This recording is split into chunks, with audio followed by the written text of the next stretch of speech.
Hey y'all! Today we're going to be covering all the books I read in July and August 2021.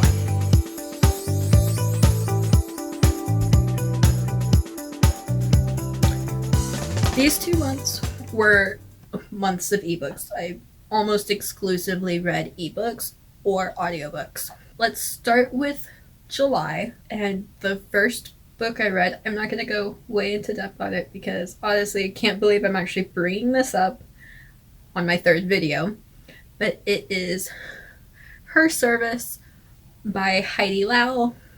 It's an LGBT erotica. I gave it 3 stars, and we are moving on to Jonesy, Volume 1 by Sam Humphries. This is about a teen who has Cupid powers and unleashes them whenever she thinks they will suit her needs. And of course, things go wrong, and now she has to undo her powers. But there's no magic to undo it or something. It's been a while since I read it, but that's kind of the gist of the Jonesy graphic novels. I gave it 3 stars. I really liked the rep. It had a single dad. There was POC rep, and I want to say LGBTQ plus rep. I don't think that was very out there. I think it might be more developed in later volumes. I'm not sure, but I did enjoy it. However, I think I was a little old for the series because it's about a girl in high school, and that's not always a problem with me, but the series just felt a little young to me for some reason. I'm not quite sure. And then I read Buffy the Vampire Slayer Volume 1 by Jordi Belair. What is it about? It's Buffy, but in a comic book, modernized. Modernized to be set in 2018-2019. The publication was in 2019. I adored this. I need to find them physically so I can own them. Adored them. I gave it 5 stars. I love the art style. It's Buffy. I love Buffy. It was close enough to the show that you didn't necessarily need introductions for every character, but it was different enough that it didn't just feel like a ripoff, which I really enjoyed. I also really enjoyed the throwback jokes to the 90s in the show.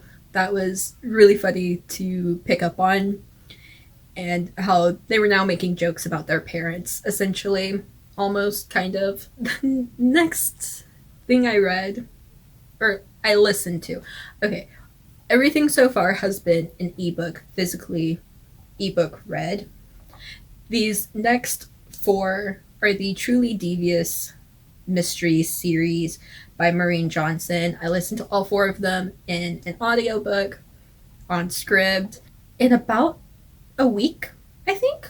I went through them really fast, a week and a half, a couple days for each book. The first book, which is Truly Devious, or the first 3 books, are about Stevie, who attends Ellingham Academy and wants to solve the Ellingham mystery, which is when Ellingham, the guy who built the school, his wife and daughter went missing right after opening the school, essentially.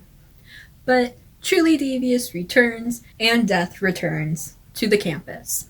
The first book, Truly Devious, I gave 4 stars. The second book, Vanishing Stare, I gave 4.5. And then the third book, which was Hand on the Wall, I gave 5 stars. Hand on the Wall, my favorite book out of those 3.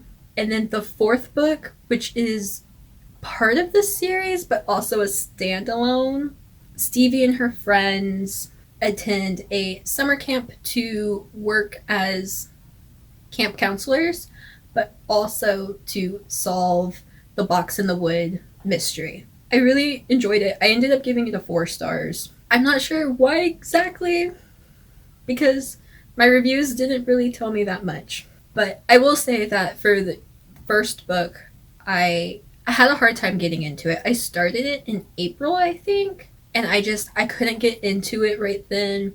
But when I read it in July, I still had to push myself to listen to it, and to get into it, but by the third way into the book or so, I was invested. I was in love with the book.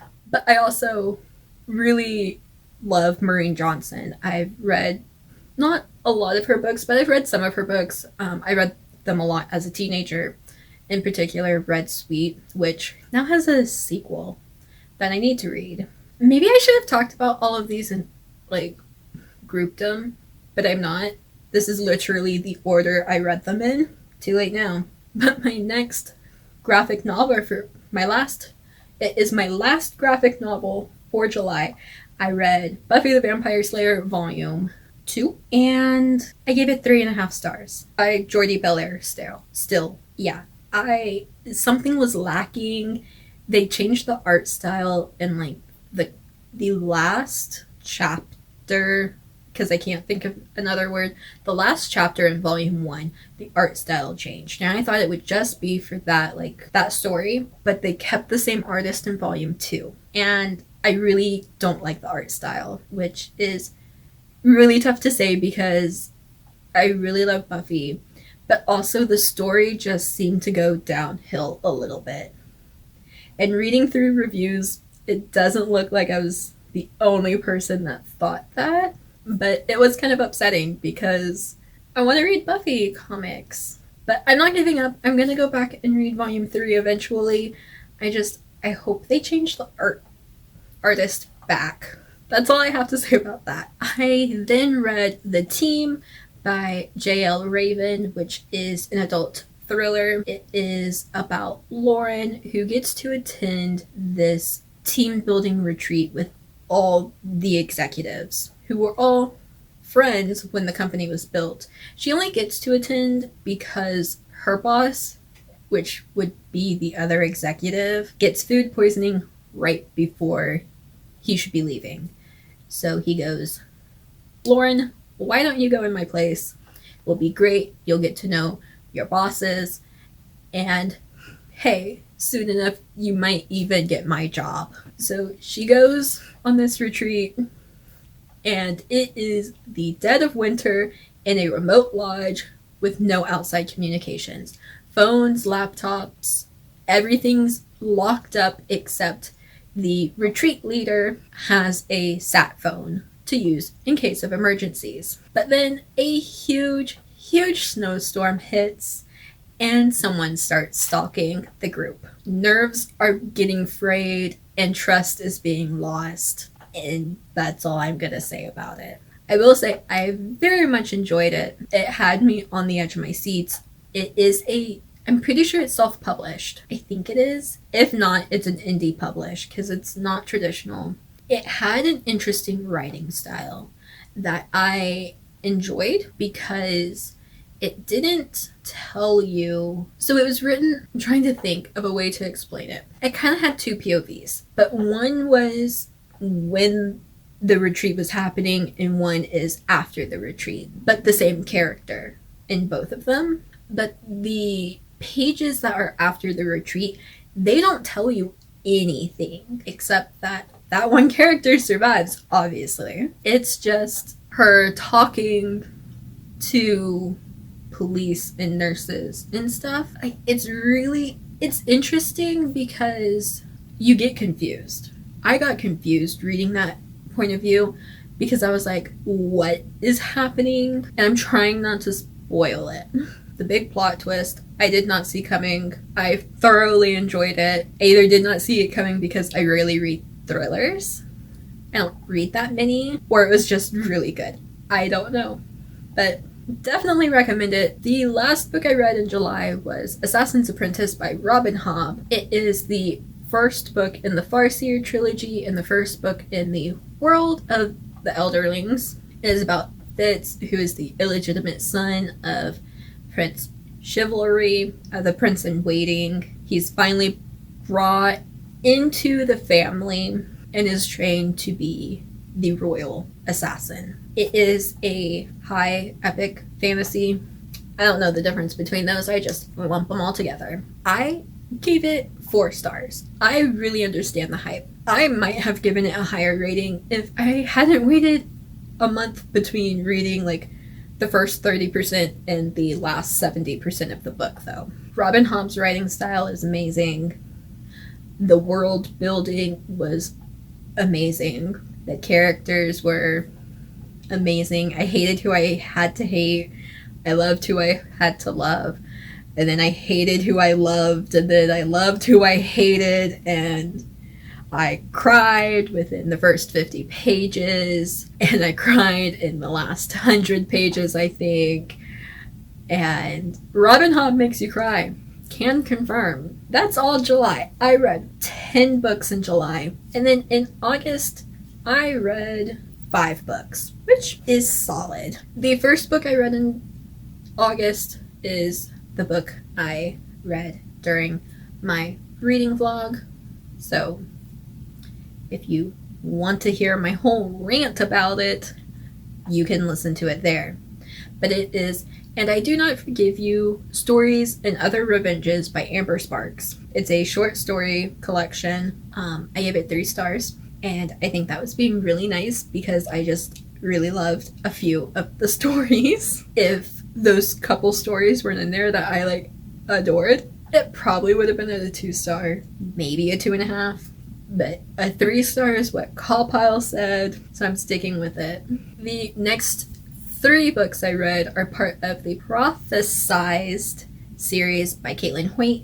These are self-published, so just so you know, they're not perfect books, but I love them nonetheless.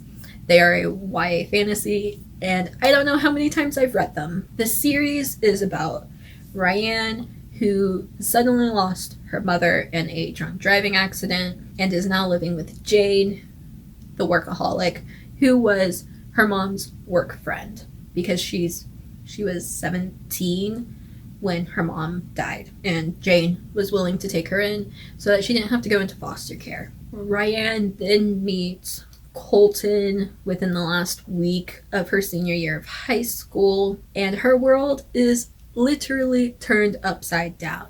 She finds out that she is the girl from the prophecy and is the whole mage community. Mages are the magic havers of the world.